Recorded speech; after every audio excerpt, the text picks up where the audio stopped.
my god, guess what I'm going to talk about today? It's your girl again, John Obadia, here with another interesting story. Guys, I think I'm going to be your grandmother storyteller. Yes, right now I think I'm already a grandmother. Stories are more, experiences are much. Like, everything is much for me, and I have a lot for you guys. Like, guys, guess what we're going to talk about today? Anyway, as you're saying it as on the title, giving birth while at campus. Ooh, we made it while at campus. We made wonders. Guys, anyway, so how can I begin from anyway? Yeah. So while at campus, of course, my law school, something happened from nowhere. Your girl went to eat on some forbidden fruit. Your girl tried to eat and steal the forbidden fruit. Hey, what happened though? Hey, what followed next? My God, boo boo. Hey. Actually, it's when my even hustle side began, because I was always a daddy's girl. I was always asking daddy one day, la la la la. Okay, I wasn't even a patient girl, by the way, for my dad. I would always, whenever I asked, I wanted it to be there, like to be given to me. Hey, like I wouldn't wait for excuses from him, and he knew, by the way. But anyway, that was his fault. It's how he grew me up. Is it the right English? I don't know. But it's how he brought me up, because he always gave me whenever I'm in need, or whenever I want, he would give me.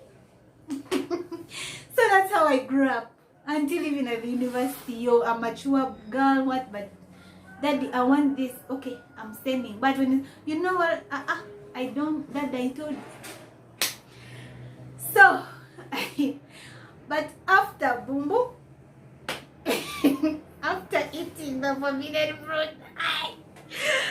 and hey, guys, after knowing that I'm pregnant, my God. Anyway, what came into my head first is no. I accepted. Right now, I'm a mother. Guys, my pride lowered. I now accepted the situation, and I'm like, okay, I'm in for it. I'm me now. I have to hustle for this baby, and the baby along the way, and so I started figuring out what can I do next, because all the time I was a daddy's girl. I was you know, everything was brought unto me on the plate. Whenever I wanted it, it was there. I had never hustled. Hey, I suffered with for the whole month. I was trying to figure out what can I do. So a good thing, even the responsible person for my pregnancy was like, he accepted it, and he actually he supported me at the beginning, and he showed care. So like, I didn't have this other thinking of abortion, no? Like, I accepted, and I'm like, after all, I'm not the first time. You know the things of, after all, I'm not the first time. Hey. So that's how I confronted myself, I comforted myself. That's how I comforted myself. And so there I thought of what can I do next? Where can I begin from? First, I can't tell my dad. Secondly, I've accepted I'm going to stay with my pregnancy. Thirdly, I need to do something for the coming baby and I. What can I do? What can I do? I started looking left and right. I remembered me, Dad and I, we had a joint account. It came here. Then I remembered personally on my student's account, that was, I also came, it also came, like, okay, money flashed into my head now. Yeah. Money came into my head. And I'm like, yeah, so after getting the money, what can I do?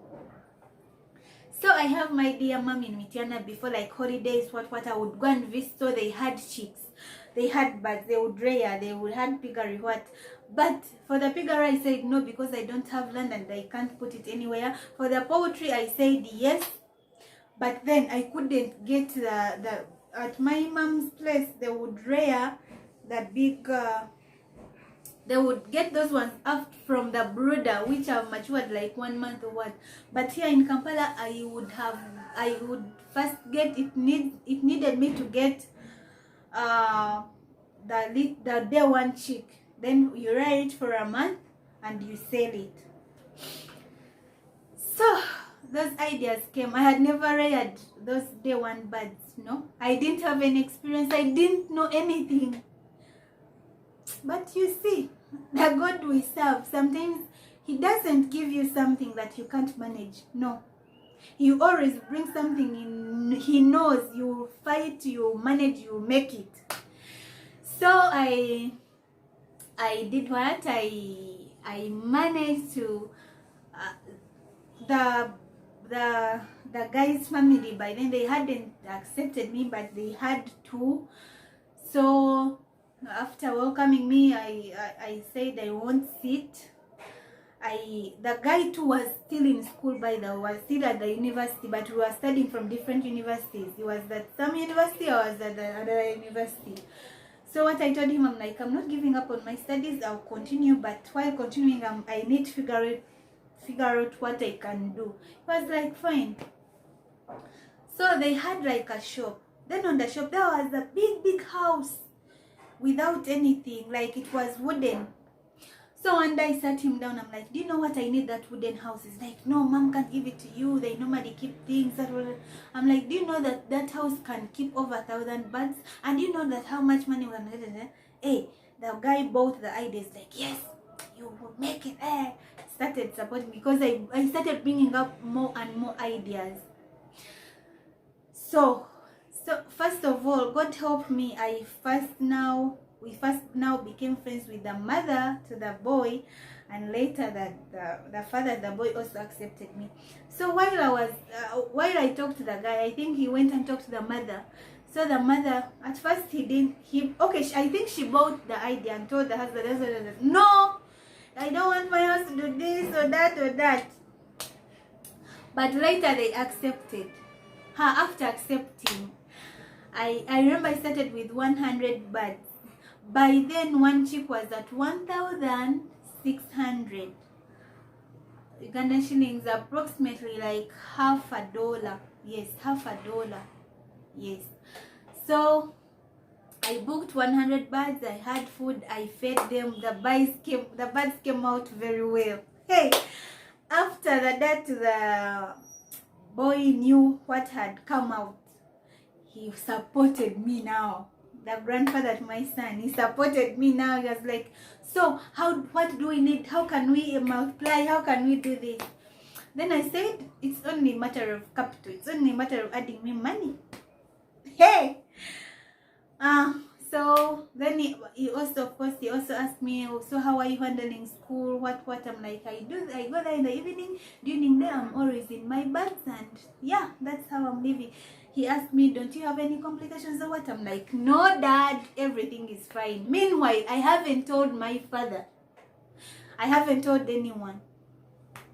So I went, and it was like borrowing me. After selling, I give him back. That's how we did until I reached in 500 birds, guys. Hey! My business was booming. God was ready. So I was supplying Nakawa, if you know Nakawa, supplying moves like that side of Swa. Yeah, guys would come in my poultry house and threaten. From there they go and they send you guys at the university from me.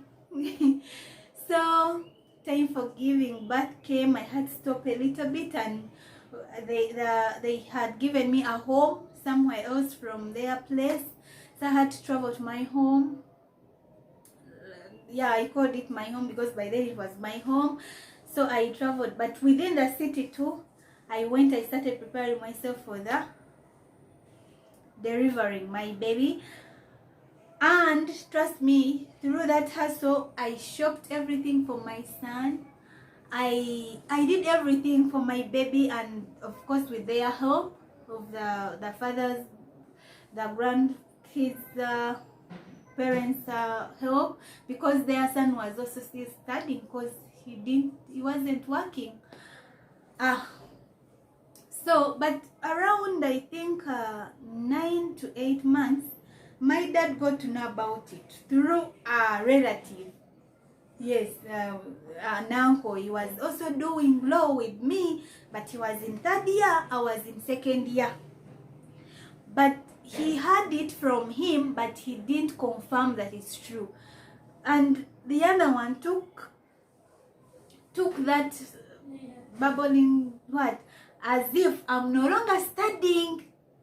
So my dad got very mad, got very sad. How can you drop out of school? What? And I told him, I've not dropped out of school. I'm still there, but I'll stop because I'm going to give birth, and I'll continue. But actually, I'm no longer liking this course. I want something which is practical. So he's like, hey, it's true. Say it's true. You started even wanting to say you want something practical. Ooh. That's how the disagreement began from. And guys, avoid relatives who take words. Let us not go there. So I gave birth, and of course I called him. I'm like, Dad, I've put to bed a baby boy. What? He was like, yeah, thank God. He sent me some support. Yeah, I managed. I managed by God's grace. I was a young mother. Yes, of course mature, but a young mother, you know, when you're in your early 20s. And I took care of my baby. After then, I again resumed back to that poultry as I'm studying. So in my 4th year, I felt like this is not my thing now. And I studied, but I didn't complete. Like, I completed, but I didn't graduate. Yes, that's how I can put it best. So I thought, Dad, let me find another course. Like, I want something practical. I'm no longer interested in the law thing. I don't want to be a counsel. I don't want to practice law. So why am I even wasting my time? So we got disagreements for a year or two. I think a year. Meanwhile, I'm a mother. I'm now a mother. Yeah, so after like a year, I traveled somewhere, then I think Israel, then I came back, and my dad was like, what's your plan? You need to go back to school. I'm like, I don't want to do law. I want to do some other thing practical. He's like, it's okay, but this time when you're choosing a university or an institution, not in Kampala, because he knew I'm already in that business. I'm now business oriented. I'm into business than studying, and he thought maybe Kampala is the place that making me not focus on school, not knowing it's in blood. Like, I'm a farmer, I'm that business person, like I'm that hustler. So that's how I joined another university, not in Kampala, and that's how I became a mother, just like that, while at university. And I think I will talk about how the other course I joined and how I joined another university in the next video. And I love you guys. Thank you for watching. Thank you for supporting your girl. Thank you for always being there for me. And subscribe. If you haven't subscribed, subscribe. subscribe, like, comment, okay? I love you guys. Thank you for the support.